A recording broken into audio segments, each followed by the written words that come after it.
కేదార్ దాత్రి పాపారాయుడు చేతుల్ని కట్టేస్తాడు. నన్ను వదిలేయండి అని పాపారాయుడు అంటూ ఉంటే, మీరు మారి వస్తారనుకుంటే ఇలా షూట్ చేయడానికి వస్తారని అస్సలనుకోలేదు అని దాత్రి కేదార్ అంటారు. ఏందిరా నేను మారి వచ్చేది? నువ్వైనా బ్రతికి ఉండాలి, నేనైనా బ్రతికి ఉండాలి. ఇద్దరిలో ఎవరో ఒకరు చావాల్సిందే అని పాపారాయుడు అనడంతో, అలాగైతే మిమ్మల్ని వదిలే ప్రసక్తే లేదు. కేదార్ ఆ గన్నుని నువ్వు కర్చీఫ్‌తో పట్టుకొని తీసుకొని రా అని పాపారాయుడిని కౌశిక్ వాళ్ళ దగ్గరికి లాక్కొస్తూ ఉంటారు. ఏంది మా అన్నయ్యని ఇలా చేతులు కట్టి లాక్కొస్తున్నారు అని వైజయంతి యువరాజ్ నిలదీస్తూ ఉంటారు. మేము కట్లు విప్పేస్తే మొట్టమొదట వైజయంతి అత్తయ్య గారు ప్రాణాలు కోల్పోతారు. షూట్ చేసేస్తాడు. మేము చెప్పాము ఈయన వినలేదు అని దాత్రి కేదార్ చెప్తూ ఉంటే మంచి పని చేశారు. మృగాన్ని ఇలా కట్టేయాలి అని సుధాకర్ అంటూ ఉంటాడు. ఏంది బో అక్కడ ఉన్నది మా అన్న. నువ్వు మళ్ళీ వీళ్ళకే వత్తాసు పలుకుతున్నావు అని వైజయంతి అంటే, నా విషయంలో వీళ్ళేం చేశారో అప్పుడే మర్చిపోయారా మామయ్య అని నిషి అంటుంది. నేనేమి మర్చిపోలేదమ్మా. నేను న్యాయం వైపు మాట్లాడుతున్నాను. ఇప్పుడు ఈ జగదాత్రి కేదారే కదా మిమ్మల్ని కాపాడింది. వీళ్ళు కాపాడకపోయి ఉంటే మీరు ప్రాణాలు కోల్పోయి ఉండేవారు. న్యాయం ఎటువైపు ఉంటే నేను అటువైపు మాత్రమే మాట్లాడతాను అని సుధాకర్ చెప్తూ ఉంటాడు. ఇప్పటికైనా మీరు మారండి. వీళ్ళని షూట్ చేయనని చెప్పండి అని దాత్రి కేదార్ అడుగుతూ ఉంటారు. అవును ఒప్పుకో అన్నా అని వైజయంతి యువరాజ్ కూడా చెప్తూ ఉంటారు. చూడు యువరాజు, వీళ్ళ బెదిరింపులకి భయపడి నువ్వు ఒప్పుకుంటావేమో, నేను మాత్రం అస్సలు మారను. నిన్ను చంపి పడేస్తాను అని పాపారాయుడు అంటే, నేను పోలీసులకు పట్టిస్తాను అని కౌశికి ఫోన్ చేస్తూ ఉంటుంది. అన్ను ఏం చేయనని చెప్పన్నా అని వైజయంతి ఎంత చెప్పినా కూడా నేను విననే వినను అని పాపారాయుడు చెప్తూ ఉంటాడు. ఇక పోలీసులు రావడంతో జరిగిన విషయం మొత్తం చెప్పి అరెస్ట్ చేస్తారు.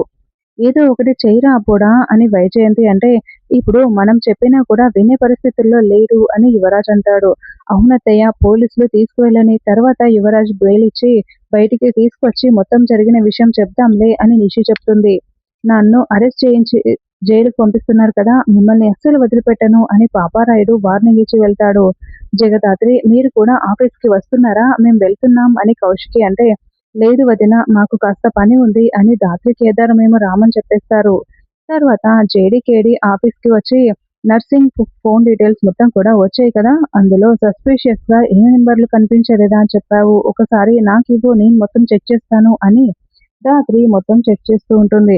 ఇందులో సస్పీషియస్‌గా ఏమీ కనపడలేదు కాబట్టి ఒక్క టైమ్‌లైన్ చెక్ చేస్తే సరిపోతుంది.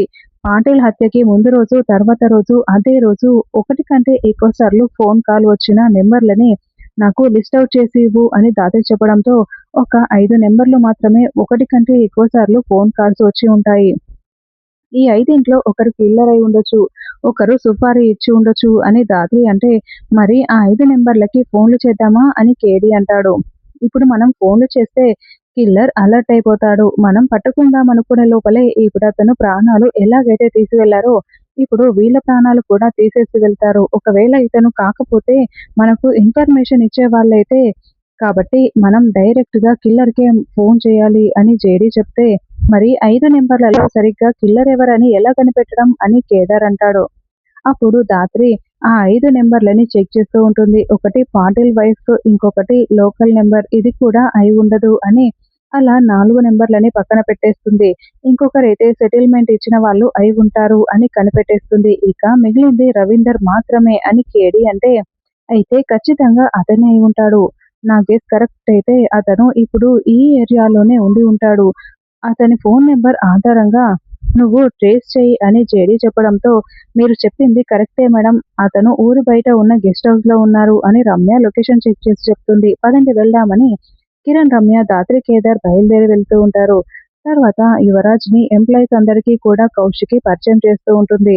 మా నాన్నని నేను రీప్లేస్ చేయలేను కానీ, నేనైతే చాలా బాగా ముందుకు తీసుకువెళ్తాను అని యువరాజ్ చెప్తూ ఉంటే, నిషి, వైజయంతి చాలా సంతోషంగా క్లాప్స్ కొడుతూ ఉంటారు. యువరాజ్ రా నీ క్యాబిన్‌కి వెళ్దామని కౌశికి తీసుకువెళ్తూ ఉంటే, అప్పుడే ఒక అమ్మాయి యువరాజ్‌కి డాష్ ఇస్తుంది. ఓహ్! సారీ సారీ అని యువరాజ్ చెప్తూ ఉంటే, ఆ యువరాజ్ తన పేరు సోని. నీకు పర్సనల్ సెక్రటరీగా పనిచేస్తుంది. నీకు ఏ డౌట్స్ ఉన్నా కూడా అన్నీ తానే క్లియర్ చేస్తుంది అని కౌశికి పరిచయం చేస్తూ ఉంటే, సోని, యువరాజ్ ఇద్దరూ షేక్ హ్యాండ్ ఇచ్చుకుంటూ ఉంటారు. నిషి మండిపడుతూ చూస్తూ ఉంటుంది. ఇక యువరాజ్ సోని వైపు అదోలా చూస్తూ ఇద్దరూ కళ్ళల్లో కళ్ళు పెట్టి చూసుకుంటూ ఉంటారు. తన పేరు సోనేనా? తనను ఎక్కడో చూసినట్లు ఉందే అని నిషి అనుకుంటూ ఉంటుంది. ఇక క్యాబిన్‌కి తీసుకువెళ్ళి యువరాజ్‌ని కుర్చీలో కూర్చోబెడుతుంది. యువరాజ్ చాలా గర్వంగా ఫీల్ అవుతూ ఉంటాడు. సరే రండి పిన్ని స్నాక్స్ తీసుకుందురు అని కౌశికి వెళ్తూ ఉంటే, నిషి రా అమ్మీ అని వైజయంతి పిలుస్తూ ఉంటుంది. ఇక అప్పుడే సోనీ అయితే టేబుల్ పైన రెడ్ రోజ్‌ని యువరాజ్ కోసం పెట్టి ఉంటుంది. నాకు నచ్చినట్లుగానే రూమ్‌ని చాలా బాగా డెకరేట్ చేశావు. ఈ రెడ్ రోజ్‌తో సహా అని యువరాజ్ చెప్తూ ఉంటే నిషి మండిపడుతూ చూస్తూ ఉంటుంది. యువరాజ్ నిషిని గమనించుకోకుండా ఉంటాడు. అప్పుడే ఆ ఫైల్ ఇవ్వు అని అడగడంతో అబ్బా! నొప్పి నేను జిమ్‌కి వెళ్ళాను కదా! చేతులన్నీ పట్టేశాయి అని ఎవరైనా మసాజ్ చేస్తే తగ్గిపోతుందని సోనీ అంటూ ఉంటుంది.